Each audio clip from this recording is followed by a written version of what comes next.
तो कैसे हो आप लोग। तो पिछले लेक्चर में हमने किसकी बात करी थी, शेप्स ऑफ एटॉमिक ऑर्बिटल्स देखा था है ना।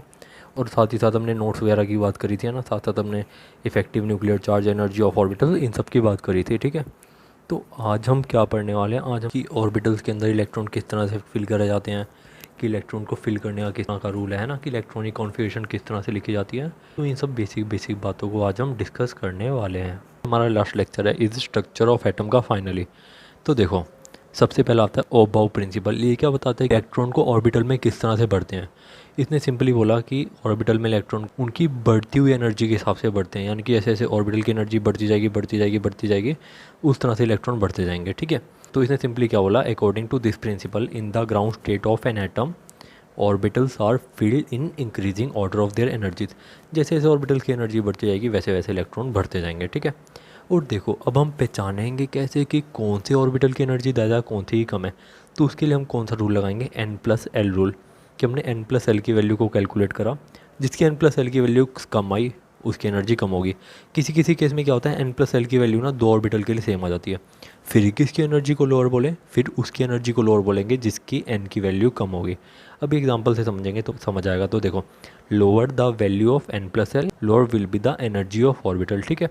If two different orbital have same value of n plus l, the orbital with lower value of n will have lower energy, ठीक है बच्चों। एग्जाम्पल से देखो, arrange orbitals in increasing order of their energies, कि orbital को इनकी बढ़ती हुई एनर्जी के हिसाब से रखो, ठीक है। जैसे हमें ऑर्बिटल गिवन है 1s2 2p 3p 3d 4s 4p, इन सब की n+ निकालो। n+l क्या, n प्रिंसिपल क्वांटम वाली वैल्यू और l ये सबशेल वाली वैल्यू। तो इसके लिए 1 है, इसके लिए n+l की वैल्यू कितनी आ गई 1, इसके लिए आ गई 3, इसके लिए आ गई 4, इसके लिए आ गई 5, इसके लिए आ गई 4, इसके लिए आ गई 5। तो बस जिसकी एनर्जी सबसे कम उसे सबसे पहले रखो। सबसे पहले 1s, उससे कम 2p, उससे ज़्यादा 3p, उससे ज़्यादा 4s, उससे ज़्यादा। अब देखो, अब दो वैल्यू फंस गई, 3d की भी n+l की वैल्यू 5 है, 4p की भी 5 है। इससे वाले ऑर्बिटल की लोअर एनर्जी होगी जिसकी n की वैल्यू कम है। n की वैल्यू किसकी कम है, इसकी। n की वैल्यू इसकी 3 है, इसकी 4 है। तो इन दोनों में से किसकी एनर्जी कम होगी, जिसकी n की वैल्यू कम है। तो 3d की एनर्जी कम होगी 4p से। तो सिंपली हमने अरेंज कर दिया। तो सिंपली हमने n+l रूल लगाया, ओब्बाउ रूल लगाया, और हमने ऑर्बिटल को बढ़ती हुई एनर्जी के क्रम में ऑर्डर में अरेंज कर दिया, ठीक है बच्चों। सिंपली हमने ओबाउ के हिसाब से और जितने भी ऑर्बिटल हैं उनको बढ़ती हुई एनर्जी के हिसाब से अरेंज कर दिया। सबसे पहले 1s 2s 2p 3s 3p 4s 3d 4p 5s 4d 5p 4f।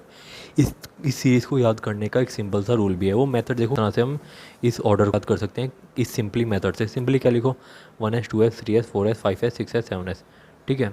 अब 1p तो एग्जिस्ट नहीं करता तो लिखेंगे 2p 3p 4p 5p 6p 7p। To D exist नहीं करता तो लिखेंगे 3d 4d 5d 6d। फिर लिखेंगे 4f 5f, ठीक है।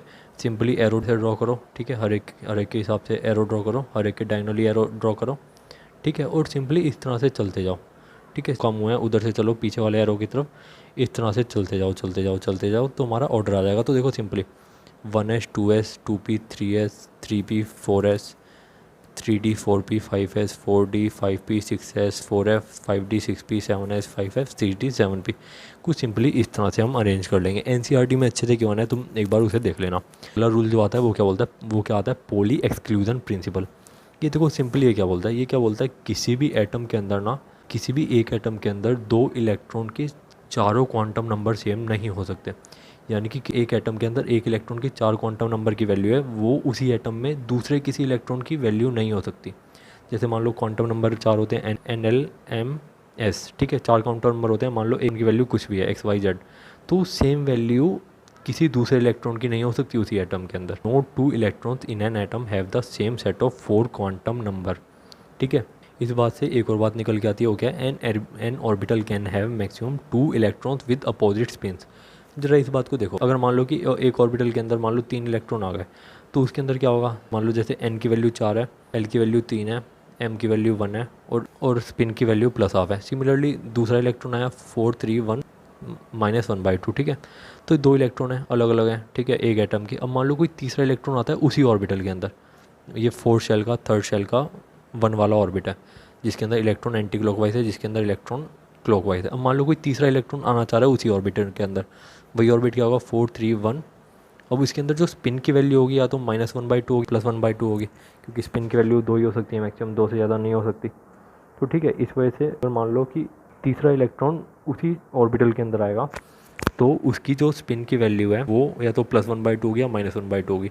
फिर पोली एक्सक्लूजन रूल डिसोबे हो जाएगा, कि यानी कि फॉलो नहीं होगा।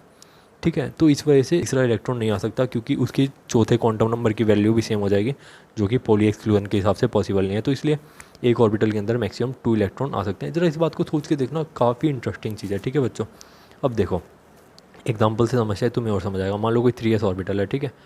ठीक है, इसके अंदर 2 इलेक्ट्रॉन है। ठीक है, तो क्वांटम नंबर की वैल्यू देख लेते हैं। मान लो पहले वाले इलेक्ट्रॉन की देख लेते हैं।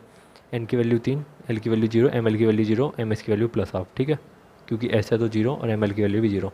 और दूसरा इलेक्ट्रॉन जो है इसके अंदर, उसकी भी n3, l0, ml0, ms +12। तो देखो इसके अंदर क्या हुआ, स्पिन दोनों की सेम हो गई। ठीक है, स्पिन दोनों की सेम हो गई, यानी कि चारों क्वांटम नंबर सेम हो गए एक ही ऑर्बिटल के अंदर, एक ही एटम के अंदर, जो कि पॉसिबल नहीं है।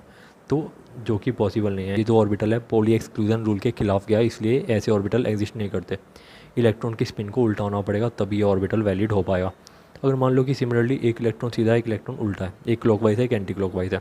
n की वैल्यू 3 पहले वाले इलेक्ट्रॉन के लिए, l की वैल्यू 0, ml की वैल्यू 0, ms की वैल्यू +12। n की वैल्यू 3, l की वैल्यू 0, ml की वैल्यू 0, ms की वैल्यू -12। तो इसके अंदर चारों क्वांटम नंबर की वैल्यू दोनों इलेक्ट्रॉन के लिए अलग अलग हैं। तो इसलिए यहाँ पे पॉली एक्सक्लूजन रूल फॉलो हो रहा है, इसलिए ये ऑर्बिटल एग्जिस्ट कर जाएगा, ये इलेक्ट्रॉन एग्जिस्ट कर जाएंगे। सिंपली सोच के देखना कि किसी भी दो इलेक्ट्रॉन के एक एटम के अंदर सेम चारों के चारों क्वांटम नंबर नहीं हो सकते। इतनी सी बात पॉली एक्सक्लूजन प्रिंसिपल ने बोली। ठीक है, तो आगे बढ़ते हैं। या फिर सिंपली यूँ भी बोलो, simply in an atom an electron has unique set of 4 quantum number, कि किसी भी इलेक्ट्रॉन के unique set of 4 quantum number होंगे, जो कि किसी और इलेक्ट्रॉन के उसी एटम के अंदर नहीं हो सकते। अब तीसरा रूल देख लेते हैं, hertz rule of maximum multiplicity. ये क्या बोलता है, अकॉर्डिंग टू दिस रूल, कि जब भी इलेक्ट्रॉन के अंदर पेयरिंग होगी ना, कि जब भी इलेक्ट्रॉन के अंदर पेयरिंग होगी सेम ऑर्बिटल के अंदर, मान लो जैसे पी के 3 ऑर्बिटल हैं, कि उसके अंदर पेयरिंग सिर्फ और सिर्फ तभी होगी जब वो पहले 3 खाली पी ऑर्बिटल के अंदर एक एक एक इलेक्ट्रॉन आ जाएगा, जब भी पेयरिंग हो पाएगी। एग्जांपल से देखेंगे तुम्हें समझ आएगा। तो देखो, according to hertz rule, pairing of electrons in subshell PDF can not occur until each orbital contains single electrons। ठीक है, मैक्सिमम मल्टीप्लिसिटी में total spin off unpaired electron इस मैक्सिमम, कि हर्ट्ज रूल ने क्या बोला कि मैक्सिमम मल्टीप्लिसिटी होनी चाहिए उन इलेक्ट्रॉन्स की, यानी कि मैक्सिमम स्पिन होनी चाहिए। मैक्सिमम स्पिन कब होगी, जब इलेक्ट्रॉन अनपेयर्ड होंगे, कुछ इस तरह से। ठीक है, अब देख लेते हैं कि लाइक हर्ट्ज रूल क्या बोलता है एग्जैक्टली। मान लो ऐसे नाइट्रोजन है, उसकी कॉन्फ्यूजन क्या होगी, 1s2 2s2 2p3। अब इस बात को डिटेल में अगले पेज पे देखेंगे। ठीक है, तो 1s2, इस डिब्बे के अंदर 2 इलेक्ट्रॉन, इसके अंदर 2 इलेक्ट्रॉन। अब देखो ये जो 3 इलेक्ट्रॉन है, क्या इस तरह से आ सकते हैं, नहीं आ सकते। क्यों, क्योंकि हर्ट्ज रूल ने बोला कि इलेक्ट्रॉन पहले सिंगली फिल होंगे, फिर उसके बाद पेयरिंग होगी, तो ये होगी इनकरेक्ट। मान लो कि हम इस तरह से लिख सकते हैं क्या, कि हर्ट्ज रूल ने बोला कि पहले तीनों डिब्बों के अंदर एक एक इलेक्ट्रॉन भर दो, चलो एक एक इलेक्ट्रॉन भर दिया, बट इसकी स्पिन अपोजिट हो गई, तो ये चीज़ भी पॉसिबल नहीं है, ये भी इनकरेक्ट है हर्ट्ज रूल के हिसाब से। अब मान लो 1s2 2s2, अब जो 3 इलेक्ट्रॉन है, अगर हमने मान लो इनको पैरेलली भर दिया एक एक इलेक्ट्रॉन, क्या भी ठीक है, हाँ ये बिल्कुल ठीक है। हर्ट्ज रूल ने ये तो बोला कि मैक्सिमम मल्टीप्लिसिटी में कि ये अनपेयर्ड इलेक्ट्रॉन है, तो इनकी स्पिन सबसे ज़्यादा होगी, यानी कि इनकी मल्टीप्लिसिटी सबसे ज़्यादा होगी। ठीक है, तो ये करेक्ट है। हर्ट्ज रूल ने क्या बोला कि जब भी ऑर्बिटल के अंदर इलेक्ट्रॉन भरेंगे तो सबसे पहले एक एक एक भरे जाएंगे, डीजनरेट ऑर्बिटल्स की बात करें, फिर उसके बाद पेयरिंग की बात आएगी। सिमिलरली ये भी इनकरेक्ट हो गया। आई होप आपको थोड़ा थोड़ा तो आइडिया लग गया होगा बच्चों। ठीक है, तो आगे बढ़ते हैं, कर लेते हैं इलेक्ट्रॉनिक कॉन्फ़िगरेशन ऑफ एटम्स की, कि इलेक्ट्रॉनिक कॉन्फ़िगरेशन होती क्या है और किस तरह से लिखी जाती है। तो distribution of electrons into different shells, subshells and orbitals of an atom is called as electronic configuration, कि यानी कि इलेक्ट्रॉन को शेल के अंदर, सब शेल के अंदर, ऑर्बिटल के अंदर इस तरह से भरा जाता है, उसी को बोलते हैं इलेक्ट्रॉनिक कॉन्फ़िगरेशन। अब इलेक्ट्रॉनिक कॉन्फ़िगरेशन 2 तरीके से लिख सकते हैं। एक तो ऐसे कि SP DF का, इस शेल का नाम लिख के हम लिख सकते हैं, जिसके अंदर N क्या है, प्रिंसिपल क्वांटम नंबर, SPD क्या है तुम्हारा सब शेल्स ऑर्बिटल्स, और ABC क्या है हमारे इलेक्ट्रॉन्स है। ठीक है, और या फिर ऑर्बिटल के हिसाब से लिख सकते हैं, कि जैसे S ऑर्बिटल के अंदर, S सब शेल के अंदर एक डिब्बा होता है, एक ऑर्बिटल होता है, एक बना दिया।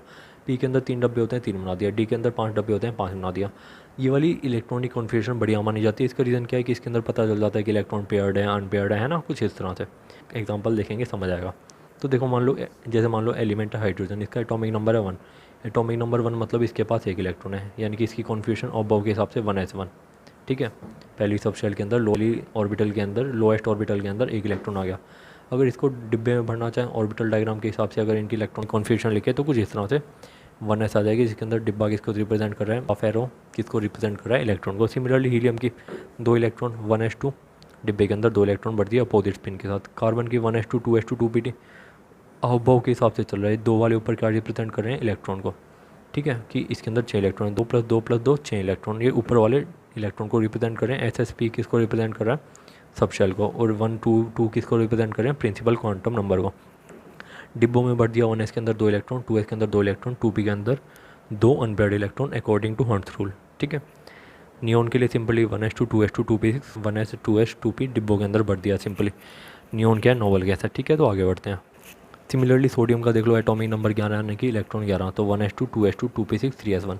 एस के अंदर 2 इलेक्ट्रॉन आ सकते हैं तो 2 लिखे, 2s के अंदर 2 आ सकते हैं तो 2 लिखे, पी के अंदर मैक्सिमम कितने इलेक्ट्रॉन आ सकते हैं, 6, क्योंकि एक ऑर्बिटल के अंदर कितने आ सकते हैं, 2, तो पी के अंदर मैक्सिमम, पी के अंदर कितने ऑर्बिटल होते हैं, 3, तो पी के अंदर मैक्सिमम इलेक्ट्रॉन कितने आ जाएंगे, 6।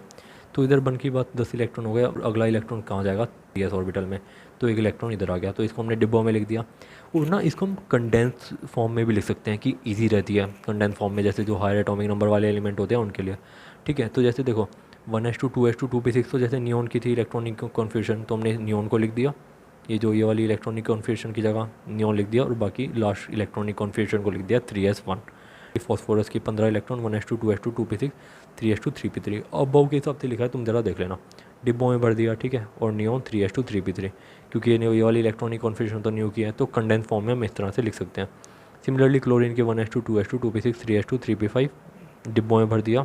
नियॉन की ये वाली electronic configuration 3s2 3p5, valence electron को बाहर रख दिया। ठीक है, सिमिलरली आर्गन की 18 electron 1s2 2s2 2p6 3s2, अगले इलेक्ट्रॉन किस में जाएंगे, 3p6 में। ठीक है, सिमिलरली कैल्शियम की लिख दी 1s2 2s2 2p6 3s2 3p6 4s2। ये वाले इलेक्ट्रॉन किसको रिप्रेजेंट कर रहे हैं, इस आर्गन को, तो हम इसको कंडेंस फॉर्म में भी लिख सकते हैं। ऐसे लिख लोगे, ऐसे लिखो, डिब्बों को खुद बना रहे हैं, ऐसे लिख लोगे, ऐसे लिख लोगे, कोई फ़र्क नहीं पड़ता, एक ही बात है। ठीक है, तो आर्गन को लिखा और 4s2 इलेक्ट्रॉन को लिख दिया। ठीक है, आर्गन किसको रिप्रेजेंट कर रहा है, ये वाली इलेक्ट्रॉनिक कॉन्फ़िगरेशन को रिप्रेजेंट कर रहा है। ठीक है, बाकी वैलेंस इलेक्ट्रॉन को बाहर लिख दिया। सिमिलरली हमने स्कैंडियम के लिख दिया, जो कि डी ऑर्बिटल का एलिमेंट है, 1s2 2s2 2p6 3s2 3p6 4s2 3d1। 4s पहले आता है 3d से, और बोर रूल के हिसाब से, n+ रूल के हिसाब से। तो ठीक है, तो ये वाली इलेक्ट्रॉनिक कॉन्फ़िगरेशन किसकी होगी, आर्गन की। बाकी हमने इसको कंडेंस फॉर्म में लिख दिया, वैलेंस इलेक्ट्रॉन को इस तरह से लिख दिया। इसको 4s2 3d1 लिख लो, या 3d1 4s2 आगे पीछे लिख लो, एक ही बात है। सिमिलरली हमने वेनेडियम की लिख ली। अब आती है क्रोमियम की, 1s2 2s2 2p6 3s2 3p6 4s2 3d4 होनी चाहिए थी, है ना, क्योंकि एस के अंदर 2 इलेक्ट्रॉन आते हैं, के अंदर 2 आने चाहिए थे, और 3d के अंदर 4, बट ऐसा नहीं हुआ। इसका रीज़न क्या है, तो एक इलेक्ट्रॉन था वो 3d वाली में जंप मार गया। उसका रीज़न क्या है, उसके जंप मारने से क्या हुआ, ये जो इलेक्ट्रॉनिक कॉन्फ़िगरेशन थी और ज़्यादा स्टेबल हो गई, क्योंकि ये जो लास्ट के ऑर्बिटल थे तो सिमेट्रिकल हो गए, है ना, एकदम सिमेट्री हो गए, एक जैसे हो गए, और साथ साथ इनकी एक्सचेंज एनर्जी बढ़ गई, तो हाईली स्टेबल हो गए। इस वजह से ही एक्सेप्शन होती है कि इसके अंदर इलेक्ट्रॉन जंप मार जाता है। इसकी कहानी अभी अगले पेज पे देखेंगे। कंडेंस फॉर्म में लिख दिया ऑर्गेनिक इलेक्ट्रॉनिक कॉन्फ़िगरेशन, बचे हुए लास्ट इलेक्ट्रॉन की इलेक्ट्रॉनिक कॉन्फ़िगरेशन लिख दी। इसको कंडेंस इलेक्ट्रॉनिक कॉन्फ़िगरेशन बोलते हैं। सिमिलरली कॉपर की 1s2 2s2 2p6 3s2 3p6 4s2 3d9 होना चाहिए था, बट ऐसा नहीं होता, एक इलेक्ट्रॉन जंप मार जाता है। क्यों, क्योंकि शेल है पूरी भर जाए, और ये हमारी जो ऑर्बिटल है, ये जो हमारी सब शेल है 3d सब शेल स्टेबल हो जाए, एक इलेक्ट्रॉन इधर से इधर जंप मार जाता है कि स्टेबिलिटी बढ़ जाए, सिमेट्रिकल हो जाए, और एक्सचेंज एनर्जी बढ़ जाती है। कुछ इस तरह से कंडेंस फॉर्म में लिख लिया। ठीक है, तो आगे बढ़ते हैं। अब देखो एक कंडेंस इलेक्ट्रॉनिक कॉन्फ़िगरेशन क्या होती है, electronic configuration which is return with the help of noble gases या फिर core electrons to make this process easier, कि इलेक्ट्रॉनिक कॉन्फ़िगरेशन ईजी हो जाए, इसलिए हम कंडेंस इलेक्ट्रॉनिक कॉन्फ़िगरेशन का यूज़ करते हैं। मान लो कोई ऐसा आइटम है जिसका एटॉमिक नंबर है 90, यानी कि उसके अंदर 90 इलेक्ट्रॉन है, तो कितनी बड़ी हो जाएगी, है ना। तो हम क्या करते हैं कि जो उससे पहले वाली नोबल गैस, जो उस एटम से पहले नोबल गैस आ चुकी है, उस नोबल गैस की कॉन्फ़िगरेशन को यूज़ करके हम कंडेंस्ड कॉन्फ़िगरेशन को लिख लेते हैं, जैसे कि हमने पहले करके देखा। एग्जांपल वही सोडियम का उठा लो, 1s2 2s2 2p6, ये इलेक्ट्रॉन किससे मैच करते हैं, किसकी कॉन्फ़िगरेशन से, नियॉन से, तो नियॉन लिखा, और साथ में बचे हुए 3s1 के इलेक्ट्रॉन। ठीक है, अब देखो जो हाफ फील्ड वाले सब शेल हैं, जो हाफ फील्ड शेल हैं और फुली फील्ड सब शेल हैं, बहुत ज़्यादा स्टेबल क्यों होती है। इसका रीज़न क्या है कि जैसे क्रोमियम के अंदर इलेक्ट्रॉन जंप मार गया कि हाफ फील्ड हो जाए, कॉपर के अंदर इलेक्ट्रॉन जंप मार गया कि फुली फील्ड हो जाए, तो इसका रीज़न क्या है, क्यों होता है ऐसा। तो ये देखो ऑर्बिटल्स को और सब शेल्स को, उस पूरे एटम को बहुत ज़्यादा एनर्जी मिल जाती है, बहुत ज़्यादा एक्स्ट्रा स्टेबिलिटी मिल जाती है। ठीक है, तो ये एक्स्ट्रा स्टेबिलिटी होती किस वजह से है, extra stability is due two symmetrical distribution of electron, कि इलेक्ट्रॉन सिमेट्रिकली डिस्ट्रीब्यूट हो जाते हैं, यानी कि एक जैसे हो जाते हैं, और साथ साथ उनके अंदर एक्सचेंज एनर्जी बढ़ जाती है। एक्सचेंज एनर्जी मतलब कि इलेक्ट्रॉन इधर उधर आपस में एक्सचेंज कर सकते हैं, कि अपनी पोजीशन को एक्सचेंज कर सकते हैं। जैसे एक्सचेंज करेंगे एनर्जी रिलीज़ होगी, जिसको क्या बोलते हैं, एक्सचेंज एनर्जी बोलते हैं। तो इस दो वजह से इनके अंदर एक्स्ट्रा स्टेबिलिटी आती है तुम्हारे सब शेल्स वगैरह में, एटम्स वगैरह में, ठीक है। तो इसलिए नाइट्रोजन ज़्यादा स्टेबल होता है कार्बन से। इसका रीज़न क्या है, 1s2 2s2 2p3 1s2 2s2 2p2। इसके अंदर देखो फुली हाफ फील्ड ऑर्बिटल्स हैं, सिमेट्रिकल एक्सचेंज एनर्जी ज़्यादा होगी, इसके अंदर कंप्लीटली हाफ फील्ड ऑर्बिटल्स नहीं है। तो इसलिए नाइट्रोजन ज़्यादा स्टेबल हो गया सिमेट्री की वजह से और ग्रेटर एक्सचेंज एनर्जी की वजह से। ठीक है बच्चों, आई होप आपको समझ आया होगा, ठीक है। तो इसी के साथ हमारा चैप्टर ख़त्म होता है, ठीक है। तो मिलेंगे अगले लेक्चर में विद रिवीजन वीडियो, ठीक है बच्चों। Thank you so much.